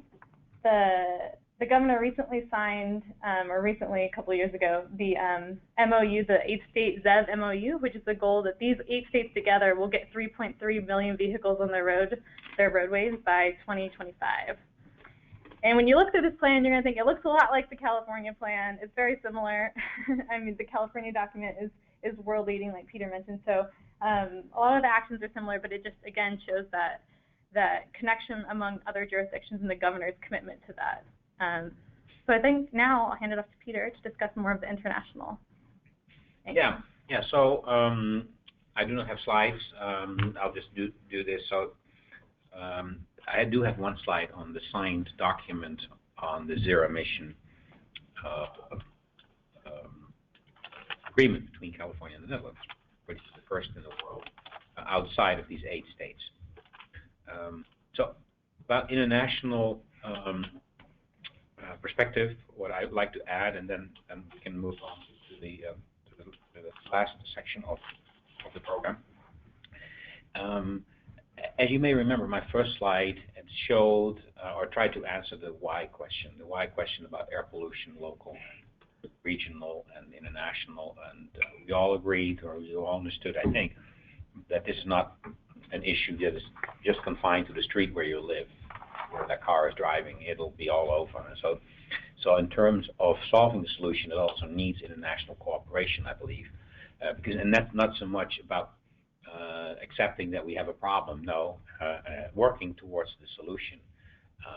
If we adopt all sort of like the same rules and regulations, then there's not going to be a competitive advantage or disadvantage. Because typically, what industries will do, if here, it's all restricted, and the next state says, "Oh, we don't worry about it." What industry is going to do? It's just going to take up stuff, or they're going to try and play out against each state, and that can also be projected on your local jurisdictions. If Stockholm decides to really ramp up, all kinds of rules and regulations, then your next door neighbor who says, "Well, this is fine, you can come to us," then you still have that same regional problem, and you're going to have a shift. It's going to be very disruptive. So you can understand also at the international level, we need to connect. And my basic role as liaison is maybe just that, to make sure that California and the Netherlands, 2 leaders in the world, together with Norway, by the way, are understanding of what we need to accomplish next. And for that reason, we've reached out to a handful of other large states, or nations, I should say: Japan, Germany, England, UK, France, and several big provinces in Canada. And we've had the first international ZAF alliance meeting, so that's really at the highest governmental level. And we've all tried to agree on something similar as, let's say, the 9 states have agreed, and Taylor was referring to that. I think that's necessary, and as far as I'm concerned, Taylor, it's going to look like something really. I mean, it serves a purpose, and I think so. The Dutch government, I was able to, have the Dutch government sign. So my minister signed without knowing exactly that she signed on this. It doesn't look. I mean, but the pages that she has signed essentially say this is what we're going to do. So I'm very proud that that's the first step for California to make. And I think if, with the upcoming presidency of the Netherlands in Europe as of January 1st, our minister has said that she is going to take, her signature that she has signed to take that into Europe. And, I think that international collaboration is hugely important. Companies will look at that. If we have created this 3.3 million, I think we will create 10 million cars in these jurisdictions that I'm not talking about. 10 million, that is a serious amount of cars. Any car industry will look at that. That's not like play time anymore. That's big time business. And then if there's some incentives and people are asking for it, you know what? It's about to change. And then we're talking again about battery and plug-in electric vehicles, and hydrogen will feed off of that. If they're smart enough, they'll see, okay, they'll tap into the Zero Emission Action Vehicle Plan and say, okay, we have a better deal on hydrogen. Show it. The industry needs to show it, and they can say, we're part of that big deal. Show it. So these numbers, this international collaboration is hugely important. All right, so moving forward, I think it's the final conclusion, and it's more like a personal note than an academic analysis and presentation. I'd like to share this with you. I'm not 27, but I do feel like 27, and something has really, changed, or maybe even younger. So I'm still your age. Probably you say that's silly, but no, it's true. It is true, and in this journey, I sort of experienced that again. And if you set your mind to it, and Taylor, maybe Taylor should say that about herself. I don't know, but if you read her resume and you know what she's done to arrive here, I think that is just hard work and dedication, and I admire that. So I admire that in my colleague, and that's also what I try to bring to the table in this job that I do. And I want to give you sort of like a rundown of my inspiration, and hopefully it will be an inspiration for you. So next slide. But before I do that, I have to explain. So I have a PhD in engineering, but I did an MPA that started in 2008, and I did a research project on the emergence of clean transportation, and I did that here in California in 2009. So that's 6 years ago now. And as a result, we were able to do a lot of public policy analysis, and this is comparing the leading states in the world on electric mobility. And if you go through it, you can look at it, but California, Norway, and the Netherlands are leading in all categories. So some of that work, I did some of that work because I was inspired what I found here in 2009 in California and what I advised the Dutch government. So first, this sort of like, I did some analysis, and then I'll get to my personal story, and then the next slide. Because I wanted to show you this. So it also showed up, this is interesting, in the research we did. So policy in the Netherlands and policy in California, although both being leaders in the world, is approached very different. So in the Netherlands, we have a lot of people working at it relatively to the finance, and here a lot is solved by finance. So what is behind all of this, all the cap and trade money, that's huge. My colleagues in the Netherlands, they always envy California, say, hey, that's why I work here. No, but there's a lot of money. There's a lot of money on the table, but there's not a lot of people here, relatively. So, but still, we arrive at the same sort of leading position. That's very interesting to compare. That I just wanted to show you. And the next slide is really important for you. So, if you're in local government, then the state is really dominating you. So, is that a good thing? Well, maybe it's actually helpful if there's guidelines and there's incentives, because there's incentives. But in all fairness, to comparing it to the Netherlands, you see the level of influence at the local level is pretty much similar to the national level. That is a tradition. That is the way it works in the Dutch system. Again, similar results. So you could say maybe it doesn't really matter all that much, and numbers are small. But just know that you have a relatively small position. But you know what? I like small. Yeah, because if you make a difference, then suddenly you say, and you're only 12%, because it's 12%, right? You're only 12%. So actually, you are the underdog. And that's a good position to be in, because the task for the next 10, 15 years is humongous. So better be, but know where you're at. And this is not to portray that the state, I work for the state, so I think the state's actually very friendly, but you need to sort of reach out to the state. And let me tell you that in my function, I advise the state to reach out to local communities as well. But just know that there is this difference in this field that we were able to demonstrate. Now let's go over to my personal story. Okay, so what has that all resulted? And what can result to you? Well, I got to do a lot of fun things. I did the research, and I published, and I did all these analyses, and wrote a couple of papers, a couple of books, did a couple of missions, and made a lot of people happy. But we also accomplished something. So this started 2 years ago. Secretary Rodriguez on the left and Minister Mansell on the right, they signed a letter of intent. They said, we're going to work together, and we like the fact that the PATH Collaborative and the Coast to Coast program is working together. So they signed on that.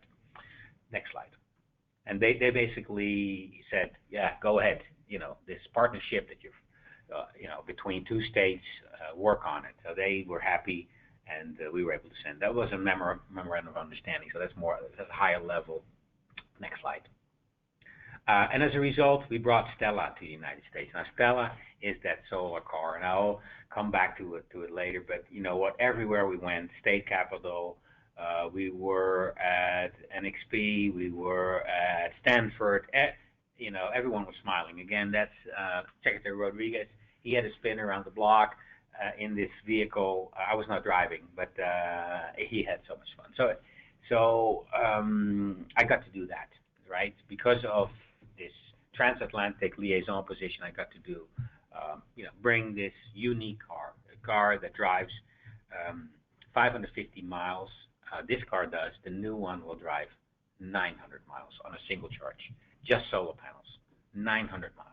And it does 75 miles an hour. So this is not like your, granny's heart. No, this is lightning fast. Well, it takes some time get to 75 miles an hour. Once there, it's not like, 0 to 60 in 5.3 seconds, but it does it in, let's say, half a minute. But once it's on the highway, and it keeps on rolling 75, 80 miles an hour. Anyway, that's huge. So this car is a fun project. Next slide. We also got to travel with Jania Scott. And in the center, she gave a rundown at the Path Collaborative meeting last year. And she was all excited. And I sat in the audience, feeling, as you can imagine, very happy that I was able to take her to the Netherlands. I showed her a lot, made connections for her. So I sort of helped. I was her, co-advisor together with Leslie Kimura. Showed her new things, but also confirmed that the actions that we're taking in this plan are the right actions, because independently from what California's been doing, the Dutch government has been doing something similar and with great results. So that's good. Next slide. We organized the first global clean port summit with the mayor of Rotterdam and the Commissioner Scott and the Port of LA and a lot of other people, and they all had wonderful presentations, and they discussed about the future of ports and the port technology. That is very cool. I really liked to, I know ports really well. My kids were born in Rotterdam. That's a polluting port, so anything we can do to clean up these areas is excellent. Thank you. Next slide. And this is something really cool, okay? This is on the boat. This is on the man on the left. You probably don't know. Well, you know. That's Mike Rossi. He's a big guy. He's big in size, but also big in what he wants to achieve. And he's been extremely successful. And he is sort of like, he's basically responsible for foreign trade. And his counterpart is sitting on the right. That's Minister Plumage. She is responsible for foreign trade in the Netherlands. And they talked. And they both talked about setting up new fiscal instruments, bilateral EV investment fund idea. It's new. This is brand new. But the fact that these two states are talking about it, and they're sitting as liaison, suggesting an option for them to talk about, and they actually do it. And now we're talking about maybe making it into reality. That's so cool, to see two states work together and hand in hand. At first, maybe, what is it exactly, and now sort of really wanting to make forward steps on basically goal number 4, create more jobs. And I think, in the transition, and I look at you, around Stockton, I think there's a lot of potential to, maybe make use of some of the future financial instruments that we're now developing worldwide. So that's something I get to do. And next slide. Secretary Rodriguez also visited the Netherlands. This is 2 months ago, and you can tell. He smiled everywhere we came. This is Mark Wenzel. That's actually my colleague at EPA. They were all amazed, of what of what is happening on greenhouse gas emissions reductions and ZAF cooperation. And it was basically there where we agreed that the Dutch government would also sign on this international arrangement. Excellent. Thank you. Next slide. This is the text, okay? So I'm not going to spell it out, but it really refers to this document. So I helped to draft the text. I made sure that it sort of says this is what we're going to do and that's what we're going to do. So we're very happy. Next slide. And then, I also get to sign a few things. That's cool too, right? I'm not an elected official, but hey, we were able to have, so these two people, the man on the right, on the left, is Bert Klerk. He's responsible for all EV activities in the Netherlands. And the lady in the center is Chris Kihu, longtime senator, and she is the chairwoman of the PATH Collaborative. And she and Bert Klerk, they signed an important agreement also to expand our activities. And I was, I'm responsible for executing that. So I also got to sign. Next slide. I even get to sign with local partners in LA. So, and Commissioner Scott and the mayor and Bert Klerk and all the investors and Jania Scott and Hugo van Meinveld, the consul general. So apparently everyone, you can make everyone happy. If you find the right sweet spot of things that you need to do and you do it not necessarily the way I've done it, but with your heart. And then it depends on, what's in your heart. But if you do that, then a lot is possible. When I look at these slides, I'm never satisfied. So that'll give you a scoop into who I am. I'm never really satisfied. But when I look at these images, I know that it was really worthwhile of doing this, and to see all these people be happy. So and you can do that in your local communities. I mean, this is maybe an international career. That's why I'm here. But to do this at the local level, you can do it, and I inspire you to do it. And it's necessary. It's not something like maybe we'll do it, we'll not do it. You have to do it. But be in that position, get in that position, and then do it is extremely satisfying. Although I'm not easily satisfied myself. Anyway, next slide. So and then we get to do this. So with the California Energy Commission, just talked this morning again. This is Solar Road. It's a principle that's sort of connected to EVs, and we're going to try to have that Dutch technology also be implemented here. California Energy Commission is very interested, and by accident I got the sign for the vice governor because she couldn't make it, so I'm signing there on her behalf. So anyway, so what's fun is that we spot all these things, and you sometimes are in spotlight. Mostly as an advisor, I'm rather not. Actually, I try to not be in this picture, but I had to, and I think it's important. If you were in a position at the local level to inspire others, it'd be very nice for you as well. Next slide. I think we're nearly at the end. Yeah. So then suddenly, there's a newspaper article 3 months ago, and it says that that basically this Coast to Coast program now is inspiring and it needs follow-up for Germany. So I wasn't interviewed. I don't know who wrote it. Well, I do know now, but apparently it was noted, and that's nice. So then what you do locally is inspiring others. Maybe your neighboring jurisdiction to do the same, or people say, hey, what Stockton is doing, that's what the neighbors should also do. I think then you're on the right track, so that's nice. At least I get a kick out of that. Next slide. And then this is the last thing I want to show. This Stella goes you. So anywhere this car went last year, September, it drew tons of crowds, and it was so much fun for young people, for older people. Next slide. And it ended up, you will not believe, we were nominated for the TechCrunch Award, and I thought that was like a joke. I didn't believe it was true. Then we saw what the competition was. So Apple Pay, SpaceX. Have you heard of SpaceX? Okay, they were nominated. Rosetta, Common Lander, they were, and then Bitcoin. So, like some small company. It's just a bunch of students. Really, Stella is built by students. I forgot to tell you that. So they were nominated, and we were sitting there already so happy that we were in this Davies Hall thing. It was huge, and then suddenly, next slide, we won.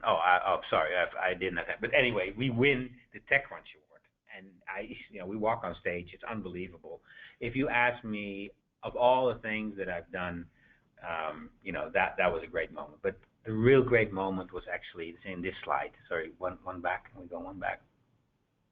When we brought the car to, do all these great things, drive on Highway 1 and do 75 miles an hour and all that, we brought it to Rio Linda. And the kids of Rio Linda, this is underprivileged community, they were inspired. So Lex is a team leader, and I took this picture, and this girl is really hugging him because she wants to be like Lex.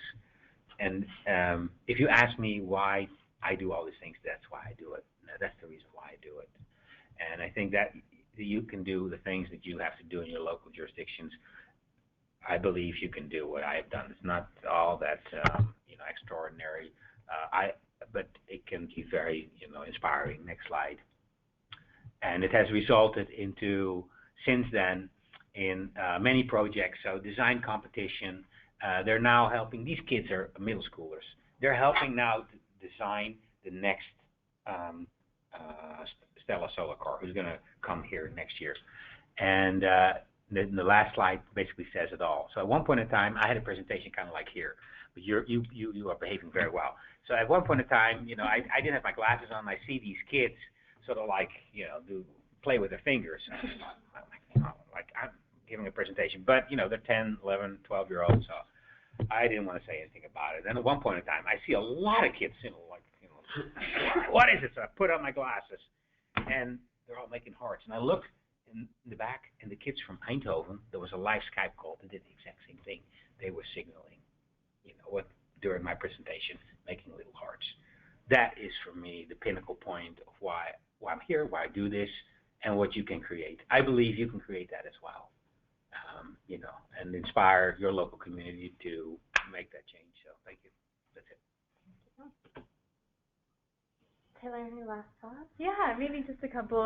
Holly mentioned that I was a part of the Capital Fellows program, and so I'm happy to talk to anyone about that. Feel free to email me. I think our executive director, at least for the executive branch program, is coming to speak to you guys sometime in the future. That should be exciting. Just a couple thoughts about why this sector is interesting to me. I can't even follow that. That was amazing. But for me, I think it's mainly about the cross-cutting nature of the sector and how the world is becoming. And I sometimes thought I was a confused college graduate when I had a degree in environment, economics, and politics, but it is one major. And I find myself using it all the time in state government. So it's really nice to see that all come together. And the governor happens to be a very well-read person, and so I often find myself reading actual scientific articles, trying to summarize them for him, and then handing him the summary with the article, of course, because he can't rely on a staff summary of anything. So it's challenging in that way, and then getting to look at the policy side of things. So you can see it in government, but what might excite me even more is all of the cool companies that are emerging out there in the world. So I know in the hydrogen world, there's this company called First Element Fuel that's building all these stations. And when we meet with them and talk about their office, I'm like, that sounds so cool. It's like an initial Google feel to what they do. And they're like, yeah, we're going to track all of our stations and exactly, what the pressure is at this station. I can pull it up on this massive, cool screen. And so seeing companies like that is super exciting.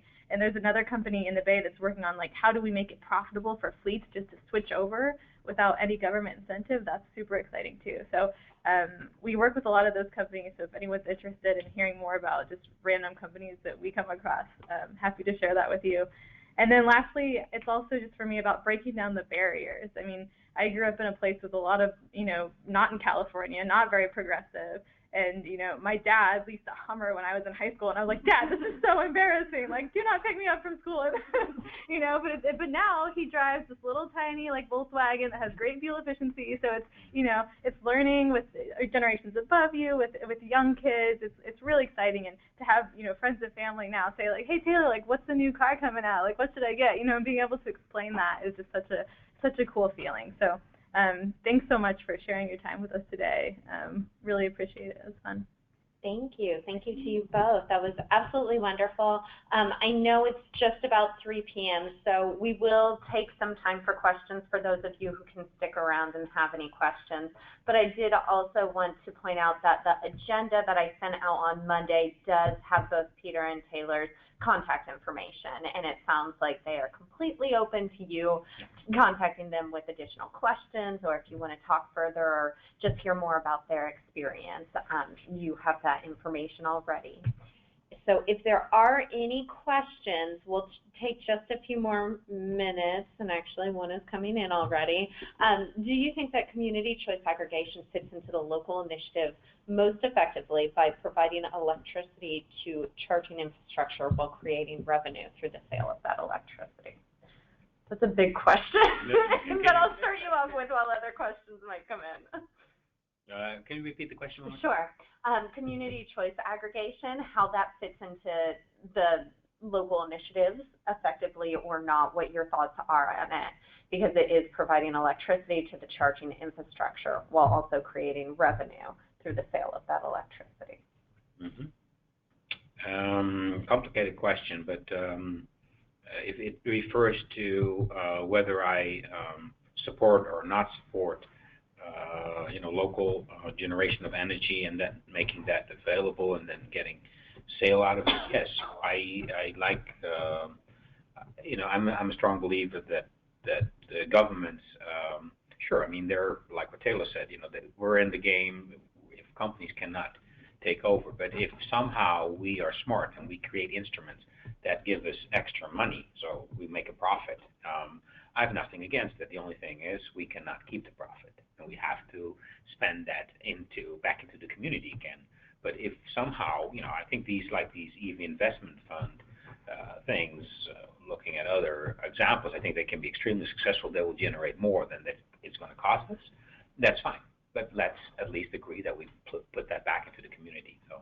So I have nothing against aggregating or generating energy and making it making some sort of profit, as long as it's accountable and we bring it back into for some time, and then at one point in time you have to get out, because I think the business needs to step in. Yeah, I mean, I would agree with that and say that this whole idea of how we manage the load and the grid with these new technologies is fascinating, and it's something I'm still learning a lot about. And I work on hydrogen a lot, so it's thinking about how can we, if we have a unit on site that can produce hydrogen using solar power, how can we, when we have extra hydrogen, could we maybe insert that back into the natural gas system? It's called power to gas. Yep. And so there's so many different ways that we could set this up, and that's incredibly important at the local level to think about, what are these new things and how could that best benefit our community? Yeah. Any questions from anyone in the room? I'm curious what you might consider like the most important question to start with if you're considering integrating ZEV into local policies. It sounds like a lot depends on the region. Like what would be the first question you'd ask? As far as like fuel type or demand, or what you would look at first. Which community do you represent again? We work in Sacramento. You live in Sacramento.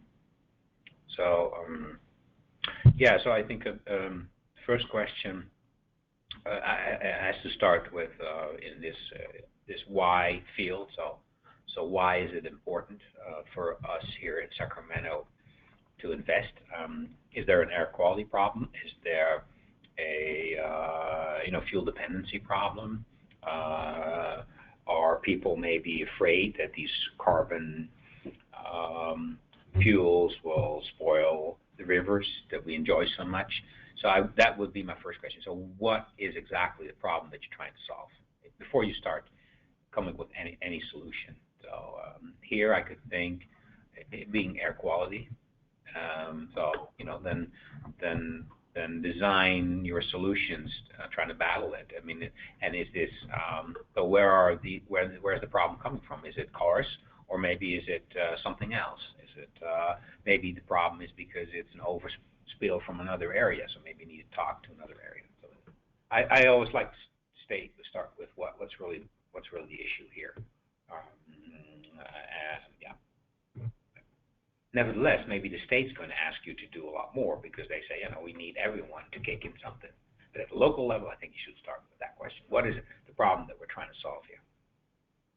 Yeah, and I would just say quickly in conjunction with that, I'm a big fan of thinking about what is existing, like benchmarking, kind of what's around. Because we go to a lot of communities to do recently hydrogen briefings, to be like, hey, look at this new technology, it's really neat, how can we help you as local planning commissioner, and they're, often unaware that, there are 3 stations in my district instead of 1, because I'm in the Bay Area. And so knowing just that awareness of what's around, how many charging units do we have. I'm always surprised when I go somewhere and see a charging unit that I haven't seen before. And so just having initial knowledge of the space helps you notice, like, oh, this electricity wire is running here. You just see things in the world that you didn't before. So. Excellent. Well, no other questions have come in. I think everyone had some tight timing today, but they do have your contact information, so if any other questions come up after the fact, I'm sure you'll probably get a few emails. Yeah, maybe I can ask you a question. Was it helpful for what, we sort of assumed this is helpful, but was it helpful what we, what Taylor and I provided to you? Is it something that you can use in your jurisdictions? I think it depends on our project, because I know like Emily and I are working on a project where it's not so much related, but it's something that we could put back in the Climate Action Plan for Yolo County. Okay. My project is mainly focused on electric vehicles, okay. So I'm helping in the city of Davis with their charging infrastructure planning right now. Well, there you go. That's very cool. Yeah. I think Davis would be very, very helped by this, what London, Utrecht, and Boston and Glasgow are also doing, this public transportation with induction charging and, planning ahead of the future, because public transportation is already being taken care of very well, also at the university. Mm-hmm. So if I can follow up on that and advise you, let me know. working on this climate vulnerability assessment, and Yeah. part of that assessment is to also trying to come up with policies that would allow us to adapt to the climate changes that are already existing or already happening. And I guess my question to you guys is, like, because we haven't actually looked that much into, like, electric vehicles or zero emission vehicles, and so what are the capacities for ZEVs in adaptation planning? If you have any ideas. Can you repeat the question? The So, like, potential? what are the potentials for, like, ZEV, like, adaptation or, like, adoptions into, like, climate adaptation planning? So, like, adapting to the current, you know, flooding risks or, like, you know, extreme heat temperatures that we'll be experiencing in the region? Yeah, so I think that, you know, every combustion car that we can take off the road will reduce the greenhouse gas emissions and thereby lower the risk that we will not meet the 2 centigrade objective. Because, you know, pretty much if that happens, then it is a process we cannot stop as a world. It's not going to stop the drought. I mean, if we now all buy electric cars, it's not going to stop the drought. I mean, there's other things happening, but I do believe that what in adaptation is very important that first stone is thrown into the pond, and you see this rippling effect, and that rippling effect causes new things to be set in motion. So, in the car, I've always seen the car as a crystallization point. So, if you want to make a change, then start with something that is appealing to everyone. But there's much more needed, and maybe also the investments that we need later on in time. You know, if we all know, because we drive now clean cars, that something is wrong, then we will understand that maybe the next step forward is we will change agriculture, we will change the way we use water, the way we will maybe you know, use our air conditioners or whatever we do. I think that it is that change. So adaptation is also about accepting that something has to go, and so these steps of getting clean transportation will help us understand something seriously is wrong. You know, we have also in the Netherlands events that have never occurred, so something is wrong. We need to. So this mental shift in society is helped by, I think, by this, and I believe in this because it's easy to, you know, to start with as a society, and we need to do it anyway because petroleum is running out. Hopefully, it's helpful. Yeah, and it's kind of what Holly was mentioning at the top of the call too. So we have this bigger climate idea, right, and reducing greenhouse gas emissions, and ZEVs can help with that. But it's also reducing vehicle miles traveled, which is, you know, I picture, like, you know, more infill development, smarter communities, the way you move around, and thinking about how, you know, the person who buys the ZEV is probably also going to drive a little less. So it's thinking about adapting our lifestyles to make the transition. Yeah. And I mean, you guys probably know about in that executive order with the 40% reduction by 2030, there's a huge section on adaptation about, you know, what the state government's going to try to do to incorporate adaptation into our investment plans, which is something that I'm helping sort of with right now, and it's amazing how little we know about how to do that. So kudos to you guys for working on it at the local level. It's exciting. Yeah, maybe one thing I forgot to say is that there's some interesting study, I think was done at Davis, that if you have an electric car, that the chance of you buying solar panels in your roof within 2 years increases by 70% or something. Huge. I mean, you know, and then once you have them on the top of your roof, you're going to think about energy savings. So maybe insulate your home or find better appliances. Because now you're generating the energy and you're going to be looking at the numbers and say, ooh, this month, you know, we used again something off the grid. We want to be off the grid. So then you're going to start thinking. So it sets a whole transition in motion, and that will ultimately also lead to adaptation and incorporation of that. And like the multi-unit dwelling that Peter mentioned earlier, that is a huge problem in my mind. Being a young person, like living in a city, I live in an apartment complex. You know, I think I got 2 apartment complexes over. I saw 1 Tesla, but other than that, I don't see any electric vehicles. And thinking about how are you going to get charging in there is mind-boggling. And having worked with hydrogen a lot, I just think, well, right now, if I had to choose and they were, you know, in the price range that I could afford, I would choose a hydrogen car because we have a station here in Sacramento, in West Sacramento, and I wouldn't need the charging infrastructure.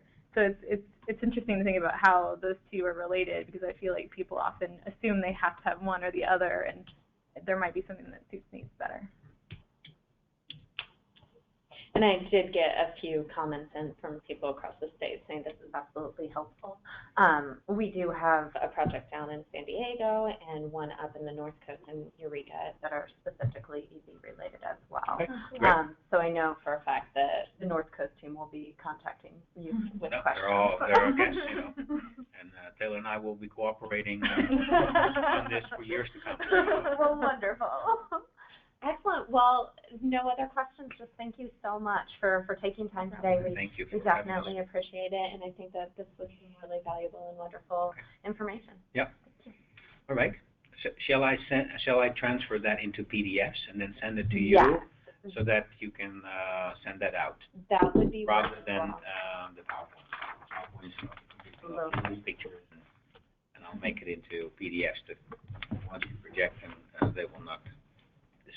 Wonderful. And I will be sending out follow-up information for all of you members still on the call.